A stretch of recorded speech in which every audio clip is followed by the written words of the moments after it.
اب مرزا صاحب کہتے ہیں کہ نبی پاک صلی اللہ علیہ وسلم نے حق ولایت علی رضی اللہ عنہ کو دے دیا، نعوذ باللہ نعوذ باللہ۔ ان کے الفاظ کیا ہیں؟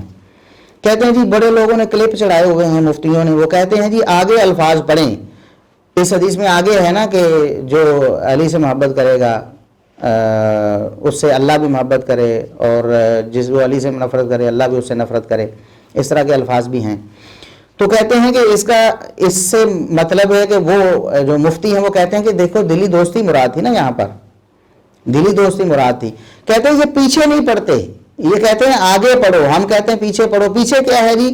پیچھے کہتے ہیں نبی کریم صلی اللہ علیہ وسلم نے سورہ احزاب کی آیت نمبر 6 پڑھی تھی، اور آیت نمبر 6 میں یہ تھا کہ النبی اولیٰ بالمؤمنین من انفسہم، کہ نبی کریم صلی اللہ علیہ وسلم سب سے زیادہ حق رکھتے ہیں، سب سے بڑے سرپرست ہیں مومنین کے، سب سے زیادہ حق رکھتے ہیں مومنین پر۔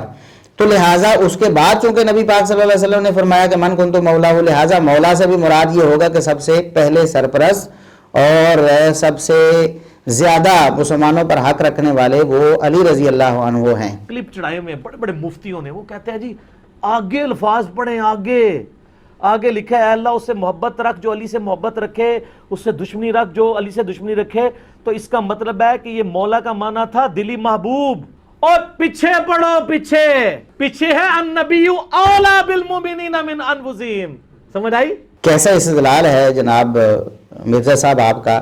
سب سے پہلے تو ہم یہ آپ سے کہتے ہیں کہ اگر یہ بات مان بھی لی جائے کہ نبی پاک صلی اللہ علیہ وسلم نے النبی اولیٰ بالمؤمنین من انفسہم، اسی سیاق میں آپ نے یہ فرمایا، اور ولایت سے مراد یہ جو نا حق خلافت ہے، یا پہلا خلیفہ بنانا ہے، یا پہلا سرپرست بنانا ہے۔ یہاں وہ خلیفہ کے الفاظ سے احتراز کر رہے ہیں مرزا صاحب ابھی تک، ذرا تھوڑا سا کام گول کرنے کے لیے کہ بعد میں مکر سکوں کہ میں نے تو یہ کہا ہی نہیں، وہ سرپرست کے الفاظ استعمال کر رہے ہیں۔ بتائیں سرپرست کون ہوتا ہے؟ بتائیں نبی پاک صلی اللہ علیہ وسلم جب تھے تو وہ سرپرست تھے نا۔ نبی پاک صلی اللہ علیہ وسلم کے بعد اس امت کا سرپرست کون تھا؟ خلیفہ اول ابو بکر صدیق رضی اللہ عنہ۔ اس کے بعد کون سرپرست تھا؟ عمر فاروق رضی اللہ عنہ خلیفہ ثانی۔ اس کے بعد خلیفہ ثالث سیدنا عثمان رضی اللہ عنہ۔ اس کے بعد خلیفہ رابع۔ تو نبی پاک صلی اللہ علیہ وسلم کے بعد ڈائریکٹ کہنا کہ سرپرست علی رضی اللہ عنہ بنا دیے گئے، کتنا بڑا جھوٹ ہے۔ کہتے ہیں کہ اولا کا معنی ہے آقا اور سرپرست، لہٰذا اس کے بعد جو آپ نے فرمایا نا من کنت مولا ہو، اس کا معنی بھی آقا اور سرپرست ہوگا۔ یہ کتنا بڑا دھوکہ ہے مرزا صاحب۔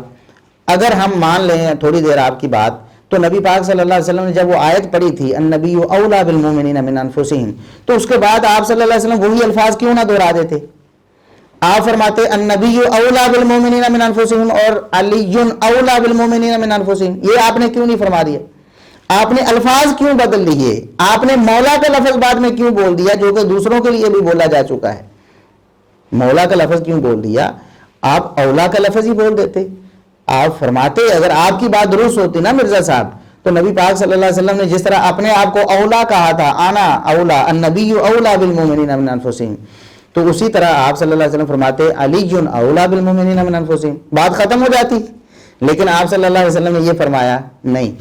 آپ صلی اللہ علیہ وسلم نے صرف یہ اپنا حق جتایا، بالکل اپنا حق ضرور جتایا ہے کہ میں تم پہ زیادہ حق رکھنے والا ہوں، یعنی میری بات ماننا تم پر فرض ہے، تو لہٰذا میری یہ بات بھی مانو کہ جس طرح مجھ سے دوستی رکھتے ہو، جس طرح مجھ سے محبت رکھتے ہو، علی سے بھی محبت رکھو۔ بس اتنی سی بات تھی جس کو آپ نے زیب داستان کے لیے کہاں سے کہاں پہنچا دیا، اور اس سے کہاں ولایت اور حق ولایت ثابت کر دیا۔ مرزا صاحب کے الفاظ یہ ہیں کہ جب نبی پاک صلی اللہ علیہ وسلم نے آیت تلاوت کر کے کہا کہ میرے صحابہ کیا تم میرا حق ولایت اور سرپرستی تسلیم کرتے ہو؟ صحابہ نے سب نے کہا جی ہاں۔ تو جب نبی پاک صلی اللہ علیہ وسلم یہ ترجمہ کر رہے ہیں من کنت مولا ہو کا حق ولایت والا اور سرپرستی والا، نعوذ باللہ نعوذ باللہ، یہ آیت آپ نے تلاوت کر کے کہا کہ میرے صحابہ کیا تم میرا حق ولایت یا حق سرپرستی اپنے اوپر تسلیم کرتے ہو؟ سب نے کہا بلا یا رسول۔ تو آپ مجھے بتائیں، آپ تمہید تو یہ بنا رہے ہیں حق ولایت والا، نبی علیہ السلام اس کا ترجمہ کر رہے ہیں کہ میں سرپرست ہوں سارے مومنین کا، تو آپ نے پھر فرمایا من کنت مولا ہو، پھر جس کا سرپرست اور آقا اور مولا میں ہوں فعلی مولا ہوں، پھر علی بھی اس کا مولا ہے۔ کہتے ہیں نبی پاک صلی اللہ علیہ وسلم نے یہاں من کنت مولا ہو میں حق ولایت اور سرپرستی کا معنی خود کیا ہے، نعوذ باللہ۔ یہ بہت بڑا جھوٹ ہے۔ ہم نے بتایا کہ اہل سنت میں سے ایسی کوئی بات کسی نے بھی نہیں کہی، یہ بالکل رافضیت ہے، اور اس سے بڑی رافضیت کیا ہو سکتی ہے؟ مرزا صاحب رافضیت میں بالکل گھس چکے ہیں۔ ہم اب بھی اللہ رب العزت سے امید رکھتے ہیں، ہدایت تو اللہ رب العزت کے ہاتھ میں ہے، اور یہ کوئی مشکل نہیں ہے اور کوئی بڑا معاملہ نہیں, اللہ رب العزت ہدایت دے دے, اور انشاءاللہ ہمیں امید ہے, ہم دعائیں بھی کرتے ہیں اللہ رب العزت ہدایت دے گا. لیکن یہ کھلی رافضیت ہے. ہم مرزا صاحب کے ماننے والوں سے دست بستہ عرض کرتے ہیں کہ اپنی آخرت کی فکر کریں. قبر میں حشر میں علی مرزا صاحب آپ کو نہیں بچائیں گے, اس وقت آپ کو قرآن و سنت پر عمل کرنا آپ کو بچائے گا. اس لیے قرآن و سنت کے احکامات جو ہیں اس پر آپ عمل کریں. اور اگر یہاں مراد یہ ہو کہ نبی پاک صلی اللہ علیہ وسلم نے مولا میں بھی سرپرست قرار دیا ہے علی رضی اللہ, اگر ہم بالفرض مان لیں مرزا صاحب, اگر ہم آپ کی بات ایک لمحے کے لیے مان لیں, آپ نے بالکل ٹھیک کہا کہ نبی پاک صلی اللہ علیہ وسلم نے فرمایا کہ جس طرح میں سرپرست ہوں اس طرح تمہارے سرپرست علی رضی اللہ عنہ ہیں, تو کیا اس سے یہ ثابت ہو جاتا ہے کہ نبی کے متصل بعد علی سرپرست ہے؟ کیا ایسا ثابت ہوتا ہے؟ کوئی نہیں ثابت ہوتا.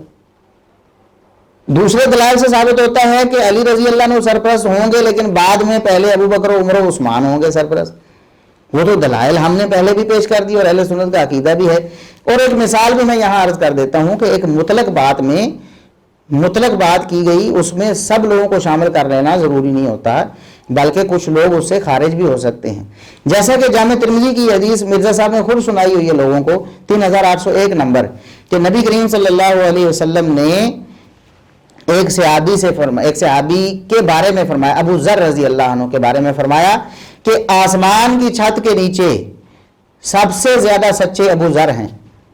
آسمان کی چھت کے نیچے سب سے زیادہ سچے ابو ذر رضی اللہ عنہ ہیں. لیکن کیا کوئی سنی یا کوئی رافضی کوئی بھی کیا اس حدیث کا یہ مطلب لے گا کہ ابو ذر رضی اللہ عنہ سے بڑا سچا کوئی نہیں دنیا میں؟ حالانکہ الفاظ کتنے صریح ہیں, لیکن اس کے باوجود بھی دیگر دلائل سے ابو بکر صدیق رضی اللہ عنہ خارج ہو جائیں گے کہ نہیں؟ کیا کوئی ایسا پاگل انسان دنیا میں پیدا ہوا ہے جو کہے کہ ابو بکر و عمر عثمان و علی سے بھی زیادہ سچے تھے ابو ذر رضی اللہ عنہ؟ نہیں بھائی, واقعی ان کی فضیلت بیان ہوئی ہے, لیکن اس سے یہ مراد نہیں کہ ابو بکر و عمر عثمان و علی بھی ان سے کم سچے ہیں یا وہ ان سے بھی بڑے سچے تھے. اور صدیق کا لقب ساری امت نے اجماعی اور اتفاقی طور پر اہل سنت نے کس کو دیا؟ ابو بکر کو دیا نا, صدیق رضی اللہ عنہ. کیوں دیا؟ ابو ذر رضی اللہ عنہ کو کیوں نہیں دے دیا؟ اس کا مطلب یہ ہے کہ اس حدیث میں تخصیص موجود ہے دیگر دلائل کی روشنی میں, اور وہ دلائل بھی قرآن و سنت کے ہیں, وہ دلائل بھی اجماع امت کے ہیں. اس لیے اگر ابو ذر رضی اللہ عنہ کو سب سے سچا کہیں نبی پاک, اس کے باوجود بھی ابو بکر و عمر و عثمان و علی سے وہ سچے نہ ہوں دیگر دلائل کی روشنی میں, تو کیا معنی ہے اس بات میں کہ اگر علی رضی اللہ عنہ کے بارے میں نبی پاک صلی اللہ علیہ وسلم نے فرمایا ہو کہ میرے بعد یہ خلیفہ یا یہ سرپرست ہیں, اگر یہ فرمایا بھی ہو, حالانکہ ایسا فرمایا ہی نہیں, اگر یہ فرمایا بھی ہو تو دیگر دلائل سے ابو بکر و عمر و عثمان خارج ہو جائیں گے, امت کے اجماع کی روشنی میں یہ خارج ہو جائیں گے, اہل سنت کے اتفاق کی روشنی میں یہ خارج ہو جائیں گے. لہٰذا مرزا صاحب آپ کا استدلال قطعاً اس حدیث سے نہیں بنتا. یہ سب آپ کی جہالت پر مبنی ہے اور یہ آپ کی جذباتیت ہے اور یہ آپ کی رافضیت نوازی ہے کہ اس کی وجہ سے آپ قرآن و سنت کے اور اجماع امت کے سارے دلائل کو ٹھوکر مار کے آپ گمراہی کی طرف بھاگتے چلے جا رہے ہیں.